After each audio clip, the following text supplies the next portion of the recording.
All right. Again, great Thursday night. Was happy not only for our fans but our football team.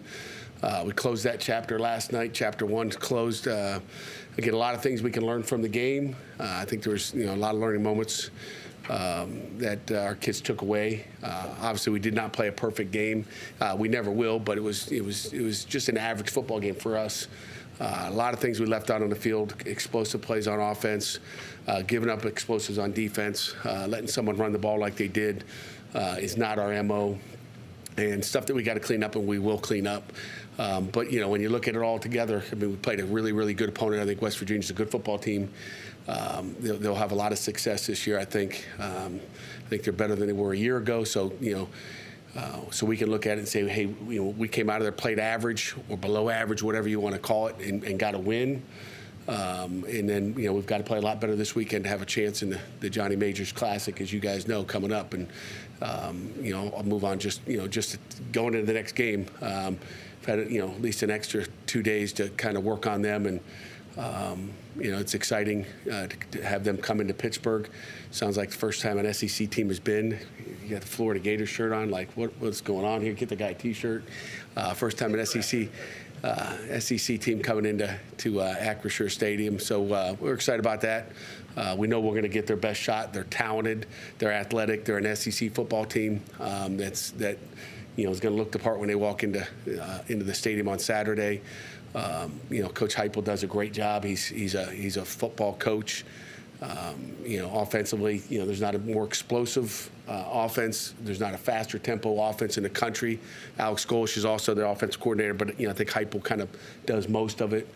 But Alex is a good coach as well, and they're good. They're going to snap the ball between 7 and 12 seconds, 75% of the time. So if you guys are up in the box, don't step away, because you'll miss 3 plays if you turn your head. So it'll be fast or athletic. Hendon Hooker, who we've seen for the last 12 years as a quarterback, he's still there. He's old Virginia Tech quarterback. He's got lots of weapons with speed everywhere on the field. And then defensively, Coach Banks is the DC, and multiple coverages and fronts. Be a lot of stuff going on, and really good football team coming in here. And again, they knocked the heck out of Ball State early last week. So I think Hooker was out after 61 plays, so they didn't play a whole bunch. And but we've been in a battle. So questions? It seemed like Keaton was maybe a little more effective out of the shotgun and under center. When you and Frank went back and looked at it, was it a comfort level, or what do you think kind of was the difference? Well, I think he's comfortable doing both. We're going to continue to do both. What appeared on tape to be better, probably just a coincidence. He's good under center as well. And again, you want to have the ability to do both. We want to be multiple on offense, and we'll continue to get better. We didn't play a perfect game. I thought Keaton played a really good game, really good, better than I thought when I watched it, live. But just he was. We thought he was late with the ball, but there was other issues with some of the routes that I won't get into the weeds with that. But there's some, he was waiting on his receivers to get where they need to be, and they weren't there for whatever reason that we won't discuss. But so there were some things there. There were some angles that weren't right, and where he's got to hold on to it and throws it away just because of some departure angles on routes and little things like that, just details that you guys probably wouldn't see on tape. I didn't see it. I mean, it's news to me when I listen to Coach Signetti. He's really sharp, and so a lot of things that are everything's fixable. That's the great thing, is everything is going to get a lot better from week 1 to week 2, I think. But again, the opponent's going up as well, so maybe you don't see it with the naked eye. Pat Savassier talked Thursday night about how something you guys struggled with last year was playing well the week after a really big game. He pointed out how you lost to Western Michigan after Tennessee, and how you lost to Miami after the Clemson game. He talked about how handling success and adversity is a big focus for the senior leaders and portraying that to the other players. What are some challenges that come after a big emotional win like you had on Thursday going into the next week? Yeah, well, we've talked a lot for 8 years on handling success and handling adversity. I think our guys are used to handling adversity every day. They deal with it. We handled adversity well Saturday. We hung in there all the way for 60 minutes. Handling success is always a problem. It's always the biggest issue that you'll have with a football team, and hardest thing people have in life is handling it. But I think handling success this week, when you kind of play, let's just put it that way, I think it makes it a little bit easier about that. So if they can get excited about that, then good for them. You didn't see me dancing around in the locker room, okay? And there'll be no dancing, Jerry. Do the extra 2 days help? No question about it. As far as emotionally for the kids, I think so a little bit. But we still drug it back up last night because we try to clean up everything from special teams to offense and defense. Gave the kids Saturday off. So emotionally, I don't think the 2 days are going to make any difference. When you talked after the game, you were hot about how the run defense played. What did you see, and now that you had time to look over the film, a little bit longer weekend, that it says like, hey, this is what we have to clean up to make sure this doesn't happen? I think it starts with coaches, and it starts with me. Anytime we're, it starts right here, head coach, and it trickles down to not making plays. And I think sometimes for openers you can have too much in because you're not sure what you're going to get. And I think defensively it started with having too many things in that you're worried about. What if they do this? What if they do that? We better have that in. We better have this in. We better have some of this too. You got to have a flavor of everything in. And sometimes you put too many flavors, in, you're going to have a problem. I think that's part of it. So to me, it's on coaching. I went back and just kind of did a statistical thing on, hey, what did we call? What did we practice all week? I think we had 371 snaps of base defense, and then what did we end up calling? We wasted a lot of time, and I think sometimes like narrowing it down, never having playing West Virginia, you go into this game this weekend, we played Tennessee 4 times already, or this will be the 4th time. 2 at UCF, 1 at Tennessee. This will be the 4th opportunity to face that style of offense, the same kind of defense that they've been running. So, I think that helps you a ton of knowing what you're going to get, what you do need, don't need, what do you got to be ready for. And you always want to have enough in that, in case they do something different. But I just feel like we practiced, too much of stuff, and which doesn't give your kids an opportunity to be cleaner. So I think that'll help us. You guys have faced Joe Milton last year, Hendon Hooker this year. Do you see any differences or similarities between the two quarterbacks? Well, we played them both last year. I mean, they're both really good. I mean, Joe started the game off, and he's got a cannon of an arm. He's athletic, and he played well when he got in the other day as well against Ball State. And then Hooker came in. I think we turned Milton over a few times, which we've been known to do. And I think Brandon Hill had a nice pick against Hendon Hooker. So they're both good quarterbacks. I mean, and again, it starts with their offense. They do certain things. They take advantage of you. They have what we call these max splits, okay? And they're going to spread you out. I mean, you're going to be in man coverage all day. Even if you don't want to be in man coverage, you want to be in cover 3, good luck to you. I mean, they're going to be, their favorite formation is having 2 detached receivers. And the offensive line, the quarterback and running back are going to be in this little podium area here. And everybody else is going to be lined up way out there. And that's what they do, spread you out. And so it is a spread, fast tempo offense. And again, both Milton and Hooker do a great job of operating. Is there a lot to learn from last year's win? Because it was, almost 365 days ago. Is that too much time with the transfer portal and everything to really go back and look at how that team operates, or are you still breaking down that film and gathering a lot of information from the win last year? If we're still breaking down that tape from last year, we got some major issues. We're like in slow motion, like a turtle. No, we've looked at that. We've looked at stuff all summer on Tennessee and every opponent that we play. So, we're ahead as far as where we need to be. We've dissected it. We know what we did well, what we did bad, what we have to do to fix it. But they're going to have stuff that they're going to do to say, okay, this is what Pitt did well. We got to do this, and they're going to have their other options, and that's what happens when you play a team several times. I hope we figured out what we did in the past. And You guys are kind of familiar with Hendon, and he's pretty familiar with you all. What have you guys been able to key in on, as far as his decision making that's helped him, you know, have success when he's had success against you guys, and when you guys have been able to kind of get the upper hand on it?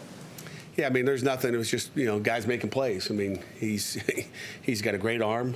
He's smart. And like I said, you know, you look at where he is right now compared to where he was 2 years ago when he was at Virginia Tech. Two totally different guys, okay?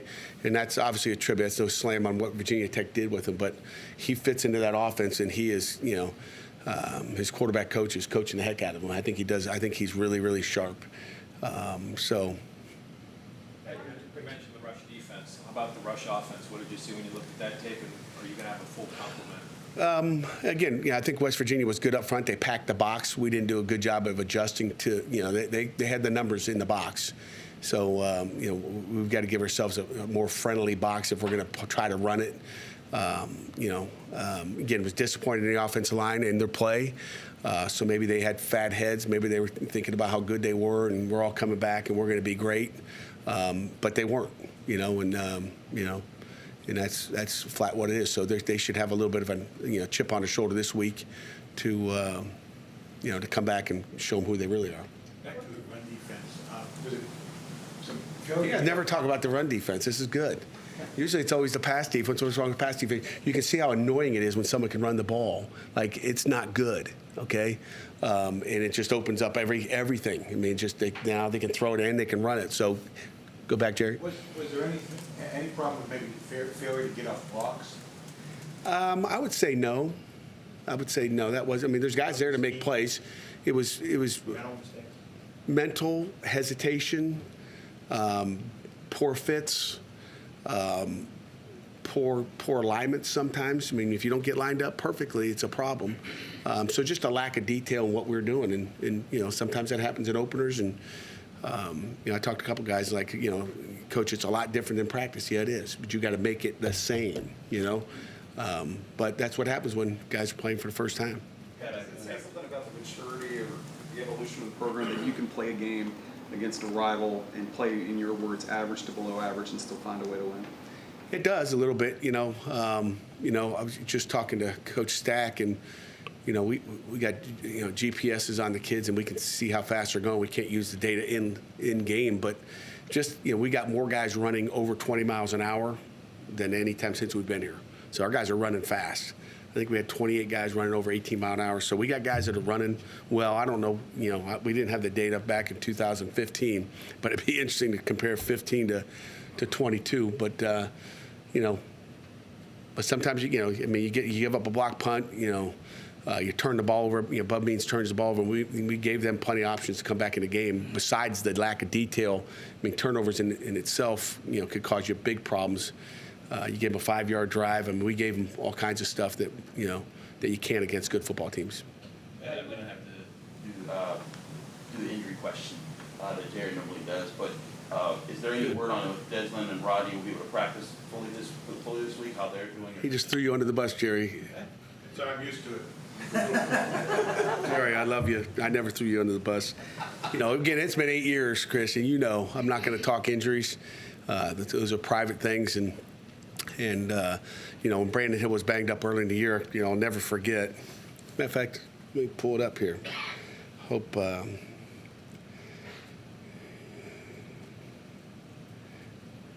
Adrian, she said, this is after, let me see, this is August 14th. It was probably, it wasn't Jerry. I know it wasn't Jerry. You know, hey, Coach Narduzzi, I saw the interview on Friday with the reporter asked you about Brandon. Thank you for respecting his medical privacy. It looked like that question pissed you off. Thank you for caring about your players. You know, I can see you care about all of them, but and it goes on, and some emojis, and you know, Who's that from? that's from Brandon Hill's mother. But you know, it's just like, you know, no, you know, parents to me, that's the first ever I got from a parent. I was like, you know what? I guess I'm not screwing it up too bad. Next question. I know you like to block out the outside noise, but you guys are an underdog at home against a team you beat last year, coming off a year in which you won your conference championship. Does that, you might block out the noise, but is that a chip that you guys might play? I mean, You know what? To me, you know, you like to be the underdog every week. I don't even know what the point spread was last week.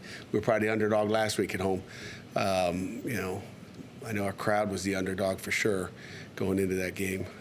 But you know, it is what it is. It's it's a good football team coming in here. You know, I mean, you heard all summer about the SEC, and there's only really 2 Power 5 conferences in the country: the SEC and the Big Ten. So we're in the Pee Wee League, and we're going to line up and see if we can play. That sets me up perfectly for what I was going to ask next. You guys, Florida State had a big win last night. You guys beat a Power 5 team. Carolina, NC State kind of, they escaped against teams that Group of 5 programs that made bowl games last year. During media days, you guys talked about, hey, the only way to change the perception of the league is going out in non-conference and playing quality opponents and winning. I mean, did you guys at least feel like you struck the first blow for the conference over the weekend? You know what? Maybe, but I'm not worried about anybody else. I'm just worried about what Pitt's doing and how we can get better every week, how we can fix our issues. I'm happy. Last night I watched the tail end of that game. I was happy for Coach Norvell. I texted him this morning. Anytime coaches have good wins, it's good to see. So it's great for the conference, and I'm sure the commissioner's happy. I'm just worried about staying in our lane and doing what we need to do here in Pittsburgh. Branson Taylor played, the last drive or so, right tackle. How did he do, and did he get more time going forward? Yeah, but I think Branson will get some more time. Probably maybe should have subbed him in earlier. It's a long game, and again, I think one of the issues is just subbing guys in. I mean, Jalen Barden didn't get enough reps. Jalen Barden deserves more reps. There's some things, like I think Branson Taylor is a good football player. And, I think Matt might have gotten a little bit tired near the end. Guys, it's an emotional game. It's a physical game, and Branson came in and did well. So, I told guys, the night before the game, Wednesday night, like, hey, this is an evaluation period. You put good stuff on tape. Tyler Wiltz should have got more. We should have got Tyler in the game more. But there's just, at different positions, you get 2 or 3 plays, then we got to get you more. If you go out there for 2 and you look good, then we're going to give you more the next week. And that's, you try to earn those reps. So I think that's what kind of goes with it. Sometimes coaches make mistakes and we don't sub guys enough and don't have a good enough plan or don't see, the amount of reps guys are taking or not taking. You mentioned Wilt. I mean, obviously you didn't have Brandon, but were you hoping to rotate the linebackers more than you did? You know what? Yeah and no. I think we wanted to, and for whatever reason just didn't get to do it enough. But we need to put it that way. We just need to keep them fresh. I mean, the D-line gets, some freshness. It helps develop those guys. And, I don't want to find out what Tyler's like when he doesn't have any, reps under his belt. So he needs to, get his feet wet in some Power 5 ball. Kevin had a lot of snaps, but not a lot of targets. Was there any reason for that? We missed him a couple times, so he was open a few times where we didn't get it to him. But we'll get it to him more, Jerry. We'll get it to him. The expansion, the decision to expand the playoffs, I mean, I imagine that was in place last year. You guys would have been in the tournament, so. Yeah, it would have been, it's great. I mean, we all want to play, everybody wants to get in the playoffs, right? I mean, go to 25 teams, we're good. I think everybody would like that. It's still just what does it all, what all comes of it. And I don't want to spend a lot of time on that. We got a big game up, but, more teams, the better it is for everybody. The more people can say, hey, I was in that playoff. The key is to let's get in it first, and then we'll deal with what happens when we get to it. So everybody's got more opportunities, and opportunities are good. It's like I said over the weekend. It comes down to it better not be all about the money, and we better protect these kids. And I've said that 5 years ago when we talked about going expansion and going from the from the BCS to the current model right now. And it's just how many more games are we still playing a 12-game season? Are we still playing? I don't know anything. And again, that was I think we were getting into game week when that we're into the game day when that whole thing came out. So I don't know what's going on. So and I haven't called to ask. I'm not calling the commissioner. I care less right now. We got a game to play. Jeff, we'll take you. I think, did you have one, Chris? Yeah. We'll take Chris and one more. Thank you. Corey. Keaton was talking about how they were finding a rhythm towards the end of the game. He felt like that was coming along. That part of that's natural. But what did you see from him over the weekend, looking over it, working with his teammates, being the leader to try to maybe help manifest that going into this week? Yeah, it's hard to see, all that. I mean, I just know he's comfortable right now. I think he came out of the game comfortable. Quarterbacks are always a leader. He's in my office last night talking about hey, what do I need to do better? What can I, how can I help? in all those things. So he's doing and saying all the right things right now, and he's a tremendous kid. If you spend any time with him at all, it's like, wow. I mean, we went from Kenny to Slovis, and those are two good ones. And we got Nick Patty. That's just, you got to love him. We're good. Ben Sauls converts all his kicks on Thursday. Van der Haar had that blocked punt, obviously. After watching the tape of that blocked punt, what can be cleaned up there? And thoughts on Ben Sauls going 5-5? Well, again, Sam with his first, let's go to the good, and then we'll go to the bad. The first thing is, Ben Sauls did a great job. It's what we expected. That's what we've seen since spring ball, is the consistency, the mental toughness. Kicking is not easy. I don't know if I'd rather be a quarterback or a kicker. Okay. I don't know if I'm mentally tough enough to play either one. I'd rather just go hit somebody that got in my way. And then going to Sam, Sam had a decent night. First time ever playing in a real football game. It was, a great atmosphere for him to get into it. But if you go back and watch every one of his punts, I think there's 6 of them. 2 of them he takes 5 steps and then a punt. Okay, the other ones he kicked it. Took 3 steps. He's been told to take 3 steps and punt the ball. There's a thing called artificial, hang time that you like to get. The longer you can hold on to the ball and give our gunners a chance to get down the field, we feel pretty good with our gunners and the guys running down the field. But he's supposed to take 3 steps. On the one that he dropped down at the 3-yard line or 2-yard line, our guys milked it down to the 1, whatever it was. He took 6 steps to his left, really 5 steps in a swing leg, which is the 6th, which gets you blocked and causes problems.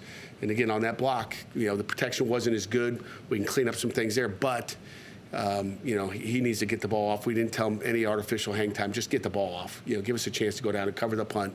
That's what he didn't do right. But, and he apologized right after the game, like, Coach, thanks for not benching me and all that. He's a great kid, and he made mistakes, and we were able to survive it. Okay. You're a touchdown underdog at home. Is that something you discussed with your group? Not yet. Not yet. Didn't know it until found out about it a minute ago. So, again, it doesn't matter. I mean, what are they? Whoever sets these odds, who knows? You guys are gambling. I don't. I'm not a gambler. And 5 points, 7 points, underdog. I like being the underdog. That's good. I will share it.